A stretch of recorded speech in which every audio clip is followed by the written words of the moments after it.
Bwana, tuma Roho wako uifanye upya sura ya nchi. Karibu ndugu msikilizaji na mfuatiliaji wa Oratorio Kanosa Media katika tafakari ya neno la Mungu. Katika Dominika hii ya Pentekoste, Mama Kanisa naadhimisha kushuka kwa Roho Mtakatifu juu ya mitume na mwanzo rasmi wa utume wa kanisa. Baada ya ufufuko na kupaa kwa Yesu Kristo, ahadi yake inatimia. Roho Mtakatifu anawajaza wanafunzi nguvu, hekima na ujasiri wa kuitangaza Injili kwa mataifa yote. Pentekoste ni sikukuu ya uzima mpya wa kiroho, umoja wa kanisa na nguvu ya Mungu inayofanya kazi ndani yetu. Katika masomo yetu ya leo, somo la kwanza kutoka kitabu cha Matendo ya Mitume, sura ya 2 aya ya 1 hadi ya 11. Roho Mtakatifu anawashukia mitume kama upepo mkali na ndimi za moto. Wanaanza kuhubiri kwa lugha mbalimbali. Roho Mtakatifu analeta umoja na nguvu na kushuhudia Injili. Katika somo la pili, Mtume Paulo kwa Korinto wa kwanza sura 12 aya ya 3b hadi ya 7 na ile ya 12 hadi ya 13. Kuna karama mbalimbali, lakini Roho ni mmoja. Sote tumebatizwa katika Roho mmoja kuwa mwili mmoja. Roho Mtakatifu huleta umoja katika tofauti zetu. Na katika somo la Injili Yohane sura ya 20:19 hadi 23, Yesu anawatokea wanafunzi waliokuwa na hofu, anawaambia amani iwe kwenu, anawavuvia Roho Mtakatifu. Naye Roho Mtakatifu kuondoa hofu na kututuma katika utume. Karibu tusafiri pamoja katika tafakari ya leo, tutakapoangalia kazi ya Roho Mtakatifu katika maisha yetu, namna anavyolifanya kanisa kuwa moja, na jinsi tunavyoweza kuishi kwa nguvu ya Roho Mtakatifu kila siku. Tuanze tafakari yetu tukimwomba Roho Mtakatifu ashuke juu yetu. Tafakari hii inaletwa na kuandaliwa kwenu na Padri Faustin Ruchungura, Jimbo Kuu Katoliki la Tabora. Wapendwa taifa la Mungu, tumsifu Yesu Kristo. Nikukaribishe tena kwa amani na furaha kwa tafakari nyingine ninayokuleteni kushirikisha neno la Mungu. Ninayo furaha kubwa sana leo kwa sababu tafakari hii inalenga moja ya sherehe kubwa sana katika kanisa, sherehe inayomgusa Mungu mwenyewe, Mungu Roho Mtakatifu, nafsi ya tatu ya Mungu. Kumbe tafakari hii ni kwa ajili ya sherehe ya Pentekoste. Tunapokumbuka kuzaliwa kwa kanisa la mwanzo na kanisa la kimisionari la mwanzo, kwa maana ya kwamba sasa mitume baada ya kumpokea Roho Mtakatifu siku ya Pentekoste, tunakumbuka kushuka kwake Roho Mtakatifu. Mitume wanapata nguvu na wanasonga mbele kumhubiri Bwana wetu Yesu Kristo bila kuwa na hofu, kwa sababu wamejazwa nguvu ya Roho Mtakatifu. Wanasambaa sehemu mbalimbali bila kuogopa, bila hofu yoyote ile, wanamtangaza Bwana wetu Yesu Kristo. Lakini kama utangulizi kidogo, hii sherehe ya Pentekoste tunayoadhimisha sasa, ambao tunaikuta katika kitabu cha Matendo ya Mitume kama tutakavyosikia kwenye maandiko matakatifu yatakayotuongoza, ni sherehe ambayo ikuanza katika Agano Jipya tu. Si kwamba imeanza wakati wa Yesu, hapana. Ina historia yake kuanzia Agano la Kale. Imejikita katika historia wa wokovu wa Wayahudi katika Agano la Kale. Katika mila za Wayahudi kulikuwa na sikukuu iliyoitwa Shavuot, yaani sikukuu ya majuma. Kwa majuma kadhaa walikuwa nafanya sherehe. Na hiyo sherehe walikuwa nafanya sherehe hiyo wakikumbuka kupokea Torati kwenye mlima Sinai kama kumbukumbu ya pekee na ya kudumu daima. Kumbe takribani kwa siku 50, ndio maana inaitwa siku ya majuma kama 7 hivi, walikuwa nakumbuka pale Mungu alipoingia agano na watu wake kwa neno lake ambalo liliwaandaa kuwa taifa teule, taifa lake takatifu. Na ilikuwa katika siku ya Shavuot, ile siku ya majuma, wakati Yerusalemu ilikuwa imejaa mahujaji kutoka mataifa mbalimbali, hasa wanaume walikuwa wanaalikwa kutoka mataifa mbalimbali waje na katika Yerusalemu kuadhimisha sikukuu hiyo. Basi katika sherehe hiyo sasa ya Shavuot, walipokuwa nakumbuka siku ya kupokea hizo amri za Mungu, ndipo Mungu sasa akaleta kitu kipya, akaleta kitu kipya, akamimina Roho Mtakatifu juu ya watu wote waliomwamini Kristo. Kumbe kama Torati ilivyowekwa katika maandishi ya zamani, sasa sheria ya upendo iliyoandikwa katika mioyo yao ndipo inamiminwa kwao. Na somo la kwanza ambalo tunalikuta katika kitabu cha Matendo ya Mitume sura ya pili ya 11, tunasoma, nisome maneno machache. Ilipotimia siku ya Pentekoste, walikuwapo wote mahali pamoja, ukaja ghafla toka mbinguni uvumi kama uvumi wa upepo wa nguvu ukienda kasi, ukaijaza nyumba yote waliokuwa wameketi. Ukawatokea ndimi zilizogawanyika kama ndimi za moto uliowakalia kila mmoja wao. Wote wakajazwa Roho Mtakatifu, wakaanza kusema kwa lugha nyingine kama Roho alivyowajalia kutamka. Na walikuwapo Yerusalemu Wayahudi wakikaa watu watauwa, watu wa kila taifa chini ya mbingu. Basi sauti hii iliposikiwa, mkutano walikutanika, wakashikwa na fadhaha, kwa kuwa kila mmoja aliwasikia wakisema kwa lugha yao wenyewe. Wakashangaa wote, wakastaajabu, wakaambiana, tazama, hao wote wasemao si wa Galilaya? Imekuwaje basi sisi leo kusikia sauti, kusikia kila mtu lugha yetu tuliyozaliwa nayo?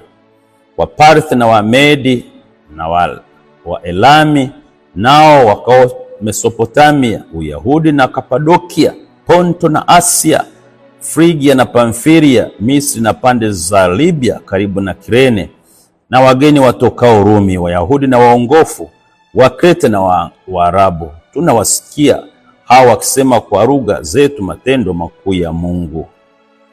Wapendwa taifa la Mungu, hili somo kimsingi ndicho kiini kabisa tunapopata maelezo kama nilivyoeleza juu ya sherehe ya Pentekoste. Mungu Roho Mtakatifu, Yesu aliyeahidi kwamba Baba atamtuma, sasa tukio hili linatimia. Wanapata nguvu mitume wanaimarishwa. Na ulikuwa muujiza kwa kweli.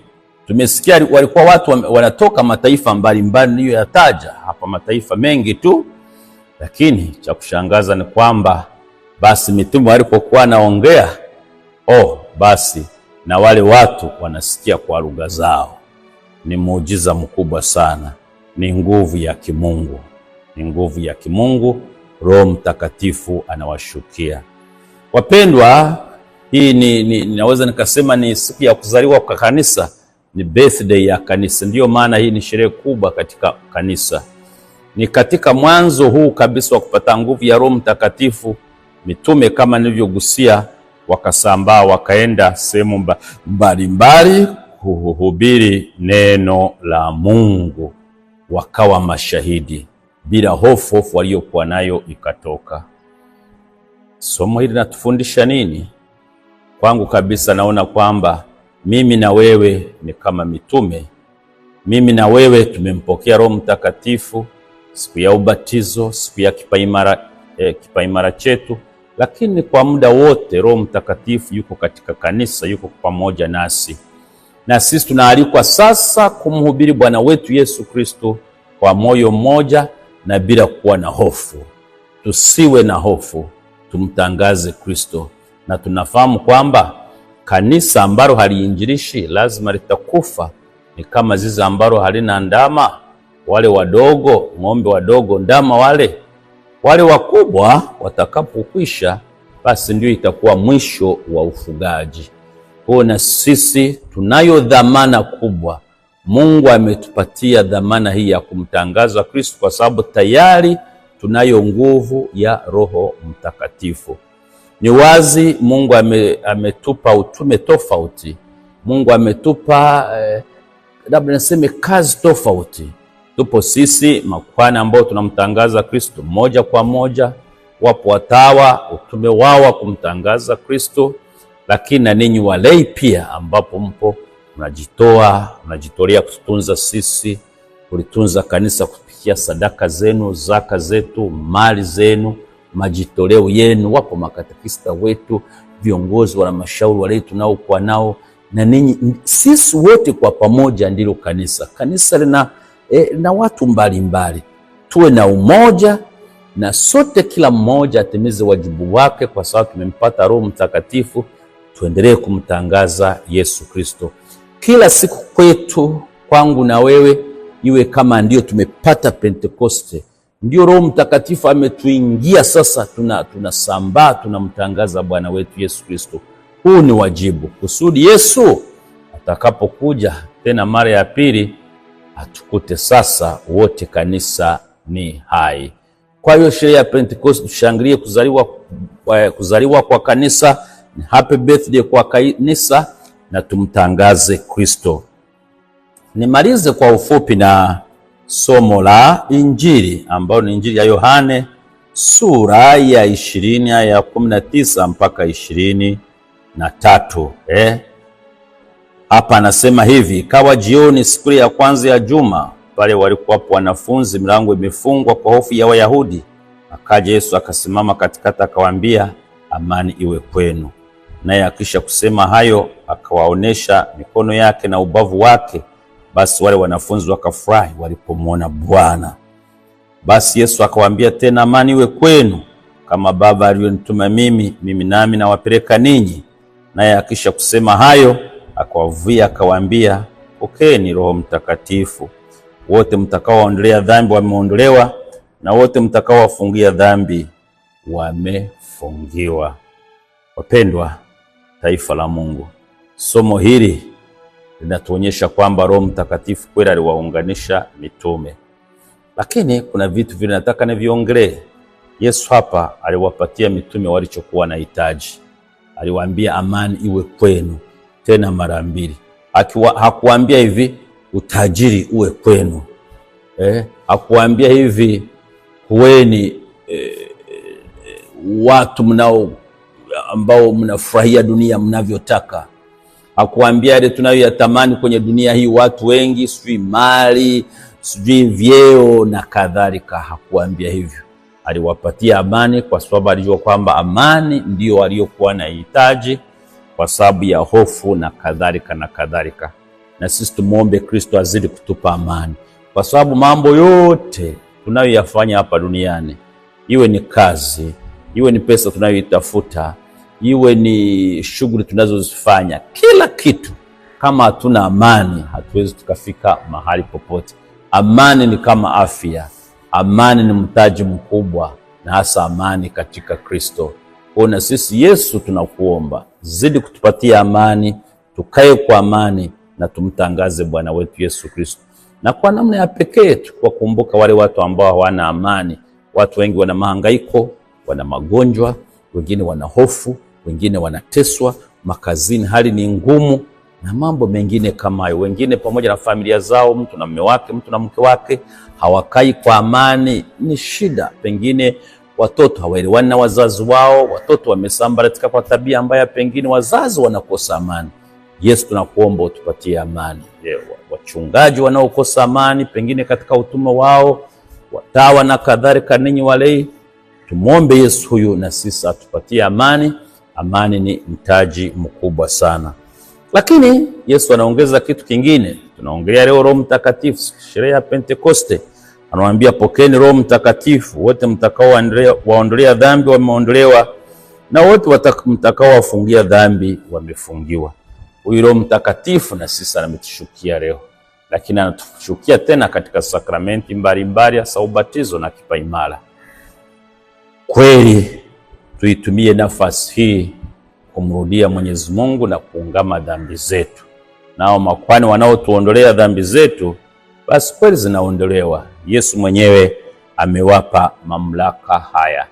Pengine siku hizi sakramenti ya kitubio hatuichangamkii sana watu wengi, na wengine wanatumia ile amri ya kanisa wanaitii inayosema kuungama dhambi zako angalau mara moja kwa mwaka. Labda wanafanya hivyo, labda na wewe unafanya hivyo. Mfano, jiulize mara ya mwisho umeungana lini? Wengine wanasema mimi katika misa ninaposali sala ya kuungamia Mungu Mwenyezi dhambi zinaondolewa. Hapana. Kwa tuijongei sakramenti vile ya kitubio, Roho Mtakatifu kupitia makuhani wetu Mungu anatuondolea dhambi zetu. Kwa tuendelee kuombeana happy birthday ya kanisa, tuendelee kumtangaza Kristo mpaka mwisho wa dahari. Na kuomba tuendelee kuombeana, Mungu Roho Mtakatifu azidi kututunza. Tumsifu Yesu Kristo.